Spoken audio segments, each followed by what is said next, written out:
Good afternoon.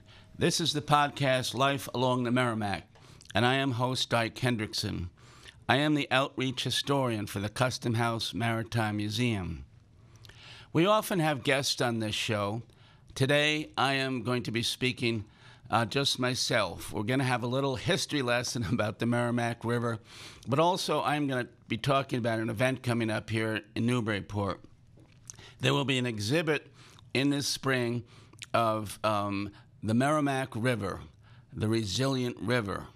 We're going to congregate and aggregate a great deal of people, pictures, artifacts, and we're going to talk about the river.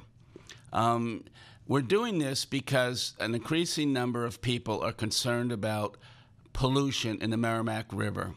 And this is a great resource in this community, not only Newburyport, but many more. There's at least 16 communities between here and Lowell who have their banks on the Merrimack River. There has been more pollution this spring and last spring, in large part because of climate change. The rainwater runoff goes into the sewage treatment plants, and when they become having too much water and sewage there, they discharge. They're CSOs. They're called combined sewage outlets.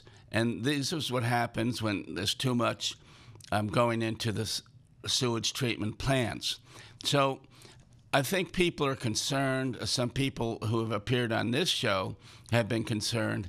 And what we're going to do at the Custom House Maritime Museum is have an exhibition that shows some of the beauty of the river, some of the history of the river, and it'll amplify what a lot of us think about, that more must be done to make it clean, and that we're going to be doing more about that.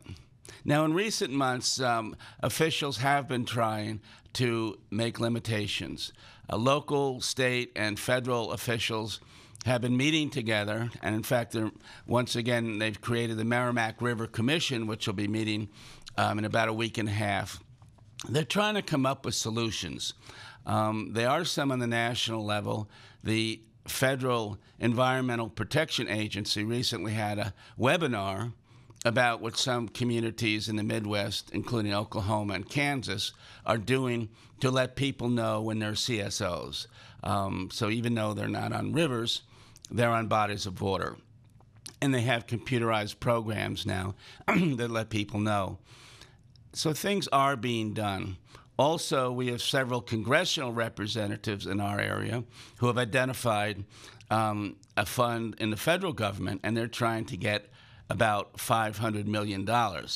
Now, the term here is they're seeking $500 million. That does not mean they will get it. But this effort is underway. Congressional Representative Lori Trahan of Lowell and Seth Moulton, who represents the North Shore, are trying to get this money, and over a period of time, it would be used to separate the rainwater from the sewage, and it would not go into the sewage treatment plant. So that's certainly a good situation. Again, they're looking for the money, and there's no guarantee. But the Merrimack is worth saving. I think we all know that. In recent months, there's been a great concern because additional pollution in the Merrimack is difficult for people who moor boats or go fishing or kayaking, or if there are other activities. Certainly there isn't much swimming going on these days. One of the organizations had a warning several months ago, do not go into the Merrimack River this week because there was a great outlet of sewage upstream. So things are being done. We are in a worse place, I do believe, but there's a great deal of beauty on the river. I think we all know that. Think of Maudsley State Park. I mean, if you've gone down there this fall or in the summer, you'll see the banks of the Merrimack. It's so remarkable. If you go upriver past the rocks in Haverhill, up towards Lowell, certainly past Lowell towards Merrimack, and the river goes 117 miles. So after Manchester, New Hampshire, you go up towards Lake Winnipesaukee. That is quite beautiful also. So this exhibit this spring will show a lot of wonderful photos and renderings, what the river used to look like in the past. and also what it can look like in the future with cleaner water. Now, one of the elements of the Merrimack River, and we do talk about this, after all, we talk about the history and the health of the river. So the river is remarkably historic. Up until about 1635, when the settlers came to this part of the world, the Native Americans used the river for catching fish, also for traveling down to the ocean. They used to spend summers on Plum Island and in Salisbury, and to go back in the fall. In about 1820, things started to change. There was a period of technology that brought mills, textile mills, to the Merrimack River.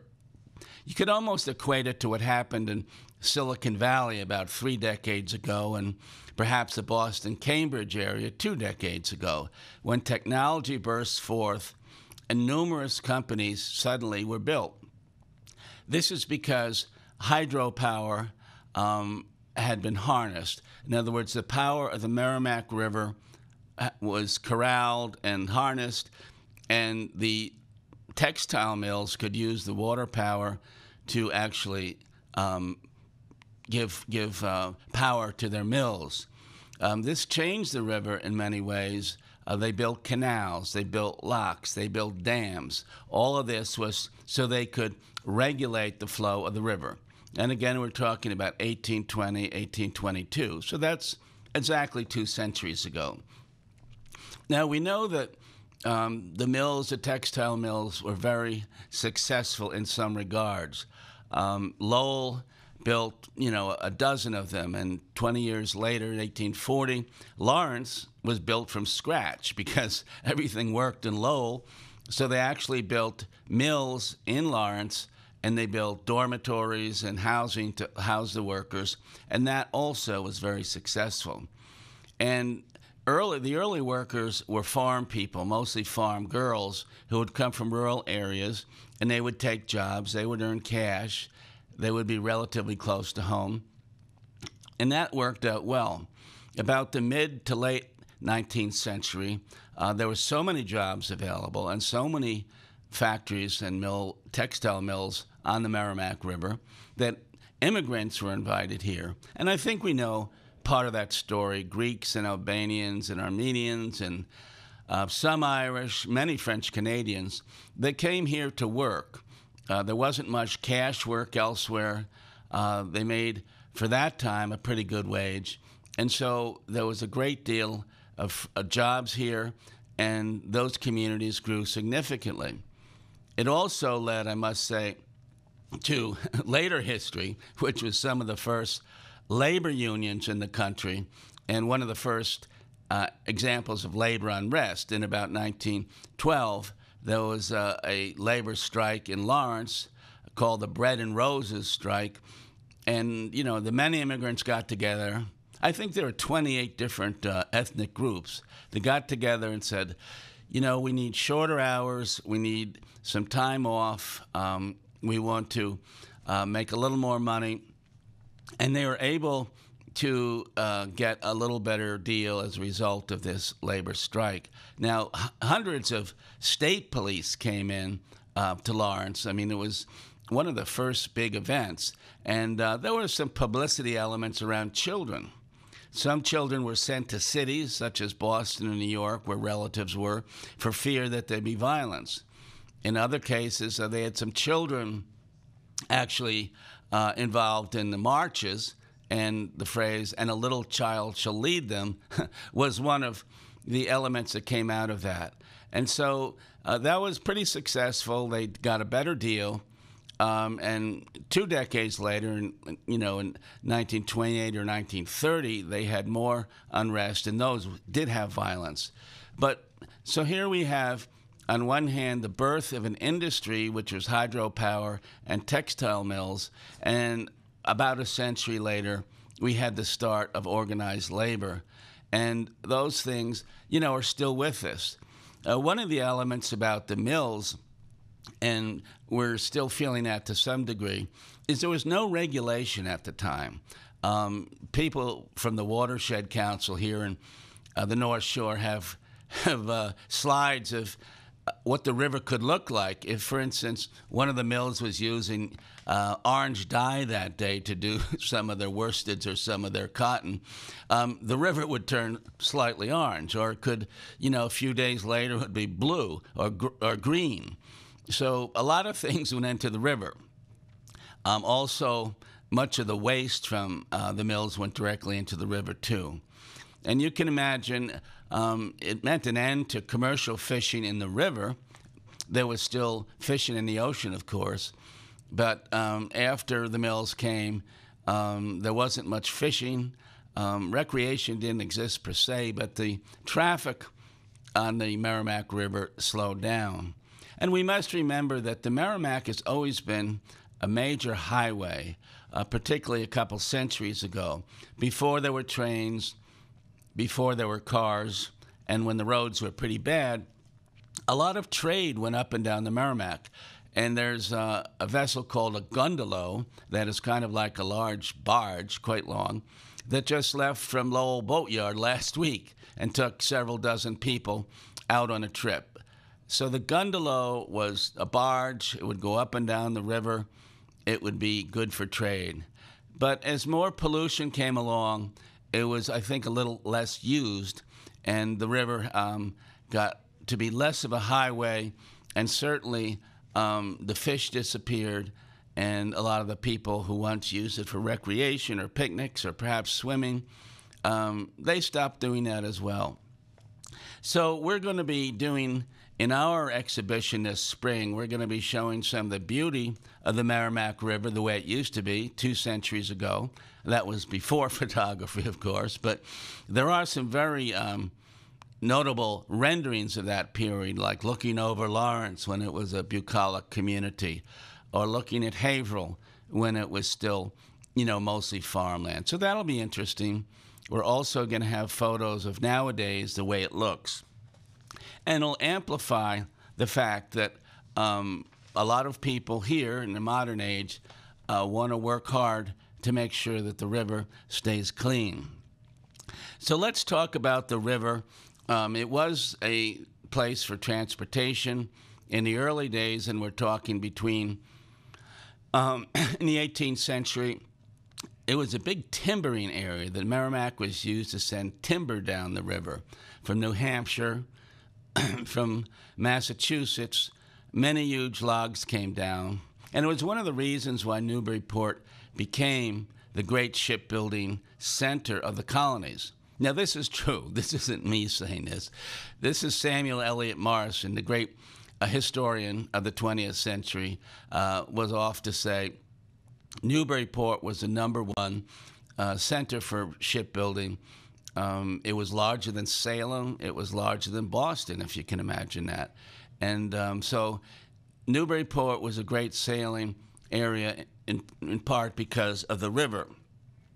And after, many years, Newburyport lost its place, in part because the ships got so large that and so heavy that they couldn't leave the mouth of the river.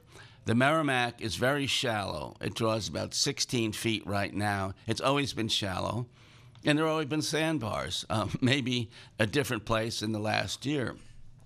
So towards the end of the 19th century, 1892, with the building of the Symington, that was one of the last ships built here, you might be able to get a wooden ship out of the harbor, but you couldn't get it back into the harbor when it was laden with, its cargo and its trade. Also, because the river was very shallow, we did not really get into the age of steam. In the mid-19th century, steam power came along. The Merrimack and the Monitor, as you recall, were in the Civil War. But more to the point, we did not go and create commercial vessels as many communities did. In East Boston, for instance, where some of our greatest shipbuilders actually went, East Boston built a lot of steamships, and Newburyport didn't. So we lost our edge in shipbuilding, in part because we had a narrow harbor and a shallow harbor, also in part because we did not get involved in the age of steam. I just also mentioned the Middlesex Canal was built in towards 1840 and 1850, and that went from Lowell right down to the Charles River and around Everett. So rather, many of the cargo vessels went straight from, say, Lowell to the Middlesex Canal, and that became the great conduit for trade. And that, too, was, really a remarkable engineering feat, just as hydropower had been a remarkable engineering feat in the textile mills, so was the Middlesex Canal. But that essentially put Newburyport out of the picture. But then we came back into the game in the early 70s. Several senators here, and that would include Senator Ed Muskie of Maine, Senator Ted Kennedy of Massachusetts, were very powerful in the Democratic Party and were able to muster a lot of support for the Clean Water Act. Now, that came into fruition in about 1972, and it provided billions of dollars for cleaning up some of the mills on rivers and cleaning up textile areas such as existed here. Now, Ed Muskie, of course, was interested in Maine, and there were many paper companies there. And those paper companies were, very much against having to put in their own anti-pollution devices. It would cost millions, and in fact it did. And the textile people here in Massachusetts did not like the Clean Water Act because that was something that would cost them a great deal of money as well. So despite the fact, though, that there were many corporate interests against the Clean Water Act, Muskie and Kennedy were able to get that passed and cleaned up the Androscoggin and the Kennebec and the Penobscot area up in Maine. It helped the river here, the Merrimack, quite a bit cleaner, the Hudson River in New York. All of these kind of had a rebirth because they got cleaner. And they did create sewage treatment plants. And so rather than, sewage in some cases going right into the river, it was finally being cleaned up. And that coincided the early 70s here in Newburyport. It coincided with a rebirth of the downtown. In the 1970s, there was quite a bit of federal money around. And some communities, and I think of Gloucester and perhaps Ipswich, tore a lot of their older buildings down. They wanted to have parking lots or areas, for department stores. I'm not sure that worked out very well. Let us just say that Newburyport decided to put their federal money into saving buildings in the downtown and improving the old brick buildings. Now, we will recall that Newburyport became a brick city, if you could call it that, after the Great Fire of 1811. At that time, in 1811, half of the downtown here in Newburyport burnt down. And so, much as today, the city leaders went to the state and they said, we need some help with rebuilding. Well, the state leaders said, well, we will help. We will provide some money, but we're not letting you build with wood again. You're going to have to build with brick. Now, brick was an enormous industry in New England. It always has been. In fact, you can look at the buildings of Lowell and Lawrence and Haverhill and see how much brick was used. I mean, those buildings, and I had lunch in Lawrence last week, as a matter of fact, they're enormous. They can be seen from the highway. And so we know that the brick was a very large industry at that time. So Newburyport started rebuilding in 1811 with brick. And in the 1970s, when the city was just coming off of hard times from first of all from the Depression, which lasted until about 1940 when the war started, all the way into the 50s and 60s. Newburyport, let's say, was not a very cute town. Some of the waterfront was essentially a junkyard. There were rats. There were, people of ill repute walking around. And so it's much different. But the city did get its second wind, it did start improving the downtown. And one of the elements was that it coincided with the cleaning of the river. I am Dyke Hendrickson. I am hosting this podcast, which is Life Along the Merrimack. And so I am just discussing a little bit about the upcoming exhibit that's going to be at the Maritime Museum sometime this spring. And getting back to where we were, in the 70s, the river got cleaner. In the 80s and 90s, it absolutely got cleaner. Many boats came and took up residence here. I think we know today that it's a very popular destination for boaters, for visitors. I mean, considering that we have very few hotels and no motels, I mean, we get a huge business, in my opinion. But the river is clean. In fact, cleaner. Excuse me. In fact, there are 1,500 pleasure craft in the Merrimack River registered with the city just on the Newburyport side alone. There are more in Salisbury, more in Amesbury, more in Haverhill. So the city has made a comeback, in large because of clean water in the Merrimack River. It has close to 30 restaurants.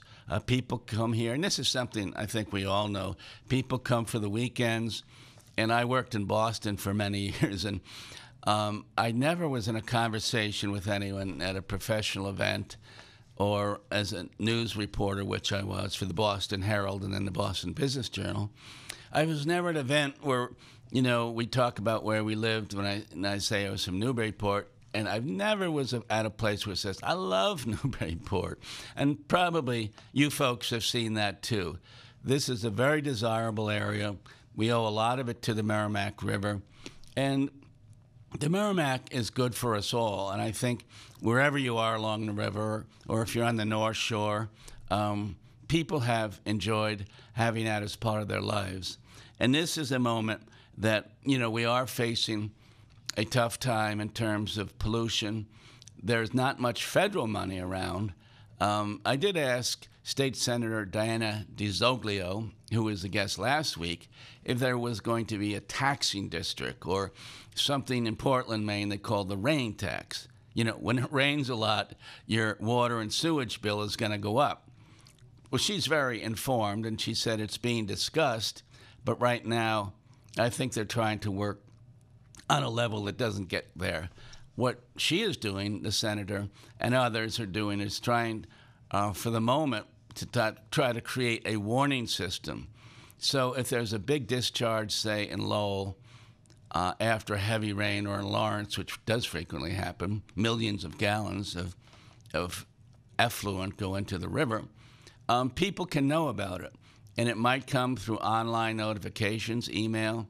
It might come through a flag system that they put up at marinas.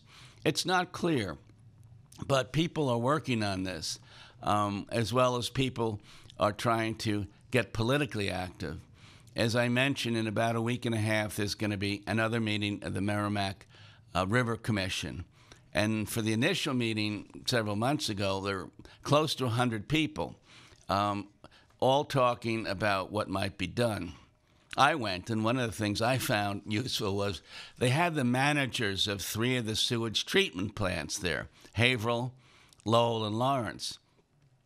And what I found interesting was the managers were a little defensive. After all, it's the sewage coming out of their plants, which, again, is not illegal. The federal government does monitor it.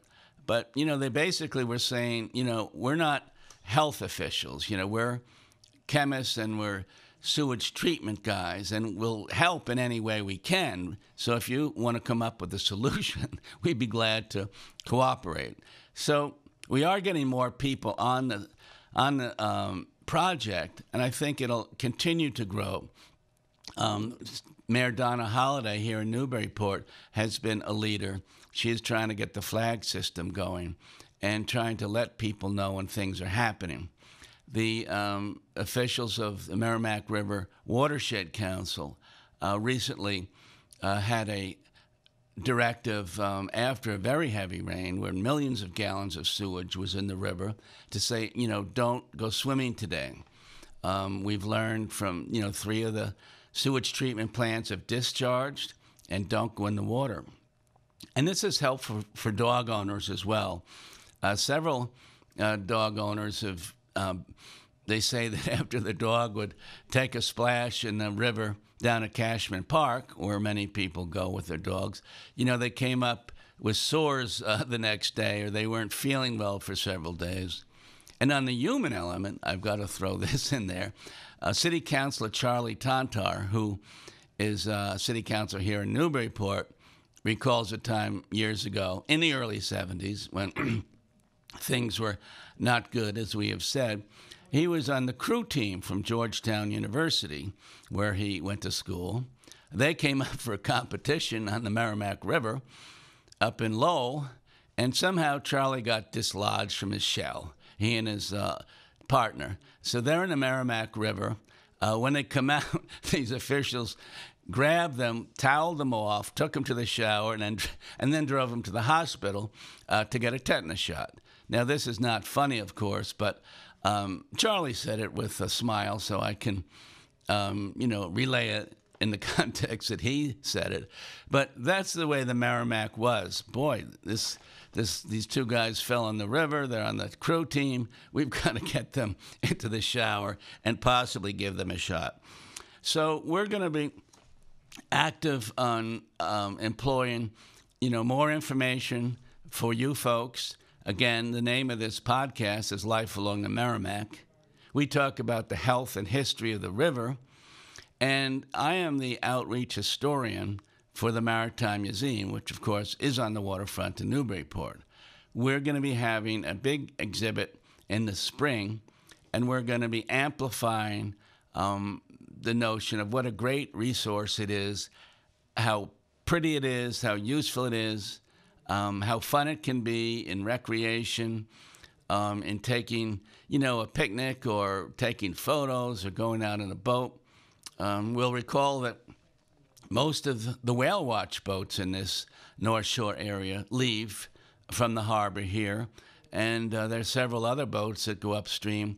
Bill Tapley is one who is on this show, who, he's been doing it for 2 decades. So it's an important river. We love the river. We're going to do what we can. And the Custom House Maritime Museum is going to have a presentation this spring, which will amplify with photos and with artifacts what a good place it is. So if you have any artwork that you think would be useful for the exhibit, if you have photos, if you have artifacts. Now, I haven't figured out quite yet what an artifact would be. Maybe it would be a piece of pottery, and there's a wonderful pottery show at the Maritime Museum right now. Or maybe it would be, a fishing rod from the old days. But, if anyone is interested in contributing and being part of the photo show, and our hope is that it can start in Newburyport, perhaps be at the Maritime Museum for several months, and then go to other libraries or museums such as Haverhill, Lowell, Lawrence. We want to spread the word that this is, a wonderful event and that it's worth supporting. So if you do have something that you'd like to send along in terms of a photo, you can contact me on email, Dyke Carter Hendrickson 4 @gmail.com. That's Dyke, D-Y-K-E, Carter, C-A-R-T-E-R, Hendrickson 4 @gmail.com. Or if you want to contact me at the museum, the phone number is 978-462-8681. 978-462-8681. So we're going to have a great exhibition this spring. We're going to amplify what a great resource the Merrimack River is. We'll have speakers. We'll have discussions of how we can influence perhaps spending, perhaps cleanup. As a matter of fact, cleanup is very important. In some areas, there are cars and bicycles and hypodermic needles. So we're going to discuss all this. We're going to have a lot of artwork, and I think it'll be a great event for the Merrimack Valley region. So thank you for being with us. I'm Dyke Hendrickson. The podcast is Life Along the Merrimack, and we'll have a good exhibition at the Custom House Maritime Museum this spring. I'm looking forward to it. Thank you very much.